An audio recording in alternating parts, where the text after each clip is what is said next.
Okay, this is for Algebra 1. This is Chapter 3, Section 7. We're finding percent increase or percent decrease, or we can just call it percent of change. The biggest thing is know what your formula is. Percent of change is the change over the original number. That's well and good, but what is change, you ask? Well, change is equal to subtracting.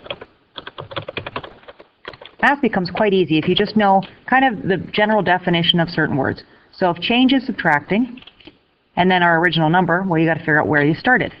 So let's take our example down here. Our original number is 25. Our new number is 28. How much did we change? Well, if you went from 25 to 28, you changed 3. How do I know that? Well, if I take 28, the bigger number, and I subtract 25, the smaller number, I end up with 3. So our change is 3. And what's our original number? Well, this one's pretty darn easy because it tells you the original number is 25. Now you can do the next part one of two ways. You can either understand that percents, by definition, are out of 100. So I can take 3 over 25 and say, okay, what is that over 100? Well, 25 times 4 is 100. So 3 times 4 would be 12. So that would be a 12%. Or we know that fraction lines, just like change means subtraction, fraction lines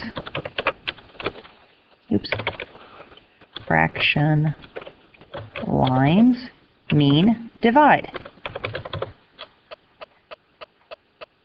So if you stick to some basic rules, change always means subtract, fraction line always means divide.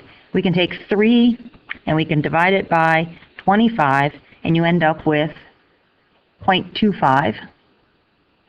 So 3 divided by 25 gives you 0.12. So 0.12. And if you move the decimal 2 places to get it into a percent, you're back where you started with a 12%. Now the question is it increasing or is it decreasing? Well, if I'm at 25 and I go to 28, I increased. So that would be an increase. Okay? So that's how I do basic percent change. Let's look at 2 more problems. We've got our original number 32, new number 40. So we want our change, so that's 40 minus 32. So that's 8. And our original number is 32.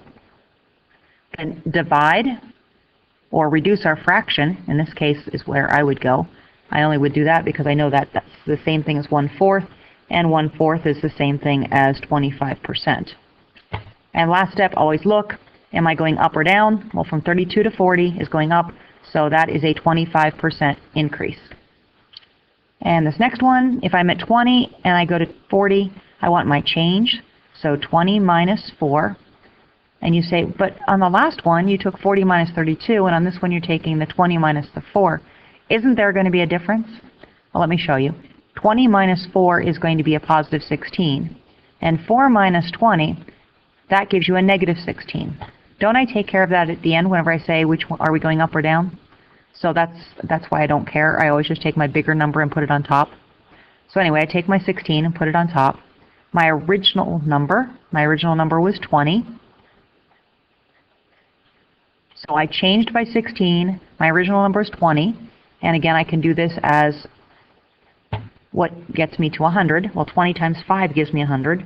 So 16 times 5 gives me 80.